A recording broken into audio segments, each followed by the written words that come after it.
Paper आने वाले दिनों के अंदर कन्वेंशन पेपर इस जगह यही जगह नहीं हर वो जगह जहाँ पर लोग बसे हुए ये लोग अपनी जाति फायदे के लिए डेवलपमेंट के नाम पर आज ये लोग जो काम कर रहे हैं ಇಟ್ಕೊಂಡ್ಬಿಟ್ಟು ಪಾಪ ಅವ್ರಿಗೆ गरीबों के घर तोड़ ಈ रहे हैं ರೀತಿ ಮಾಡಿದ್ರೆ अगर ಏನ್ आपको ಸರ್ ಹೇಳಿ हिम्मत ಹೆಂಗ್ ಅವರು यहाँ पर ಬದುಕೋದು ಏನೋ ಸಾಲ ಮಾಡ್ತಾರೋ ಏನ್ ಮಾಡ್ತಾರೋ ಹೆಂಗ್ ಮಾಡ್ತಾರೋ ಒಂದ್ ಮನೆ ಏನಕ್ಕೆ ತಗೊಳ್ಳೋದ್ ಮನೆ ಏನೋ ನಮ್ಮ ಮಕ್ಕಳಿಗೋಸ್ಕರ ಇರ್ಲಿ ಅಂತ ತಾನೇ ಮಾಡೋದು ಈ ರೀತಿ ಮಾಡ್ಬಿಟ್ರೆ ಹೆಂಗ್ ಅವ್ರು ಬದುಕೋದು ಹೇಳಿ ಅವ್ರ ಗಂಡ ನೋಡಿದ್ರೆ ಹುಷಾರಿಲ್ಲ ಪಾಪ 50 तालाब ಅವ್ರ ಮಗ ಚಿಕ್ಕ ಹುಡುಗ ಹೆಂಗ್ ಅವ್ರು ಬದುಕೋದು तालाब हमारे बैंगलोर की एक शांति तालाब ಈ ಖಾತಾ ಇದು ಈಗ ರೀಸೆಂಟ್ ಆಗಿ ಈ ಮಾಡಿರೋದು ಖಾತಾ तालाब से ಈ ಖಾತಾ ರೀಸೆಂಟ್ ಇವಾಗೇನೆ ಅಲ್ಲ ಹೇಳಿದ್ದು ಮುಂಚೆ ಇದು ಗೌಡೆಬೇರ ಇದು ಗೌಡೆಬೇರ ಅಂದ್ರೆ ಇದು ಸಿದ್ದರಾಮಯ್ಯ ಈ ಖಾತಾ ಮಾಡ್ಬೇಕು ಅಂತ ಅದಕ್ಕೆ ಮಾಡಿದ್ದು ಇದು ನೋಡಿ ಟ್ಯಾಕ್ಸ್ ಇದು गरीबों के घर तोड़ रहे हैं ना तो तालाब वापस ಟ್ಯಾಕ್ಸ್ ನೋಡಿ ಸರ್ 25ನೇ ವರ್ಷ ತನಕ ಕಟ್ಟಿದೀವಿ ಇವತ್ತು 26ನೇ ವರ್ಷ ಆಯ್ತು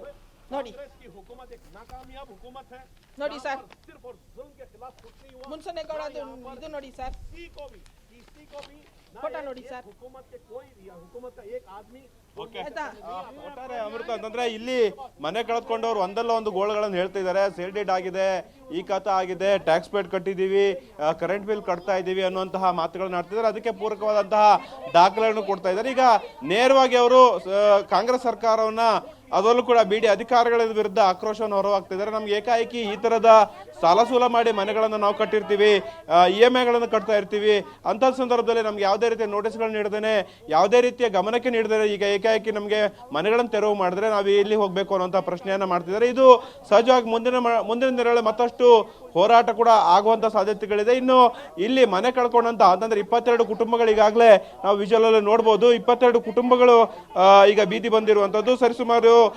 22ರಲ್ಲಿ ಕಮರ್ಷಿಯಲ್ ಅಂದ್ರೆ ಬಿಲ್ಡಿಂಗ್ ಗಳು ಕೂಡ ಇರುವಂತದ್ದು, ಶೆಡ್ ಹಾಗೇನೆ ಗೋಡನ್ಗಳನ್ನು ಹಾಕಿಕೊಂಡಂತವ್ರು ಕೂಡ ಡೆಮೋಲಿಷನ್ ಮಾಡಿದೆ. ಸುಮಾರು 15ಕ್ಕೂ ಹೆಚ್ಚು ಕುಟುಂಬಗಳು ಈಗ ಬೀದಿಯಲ್ಲಿ ಇರುವಂತದ್ದು.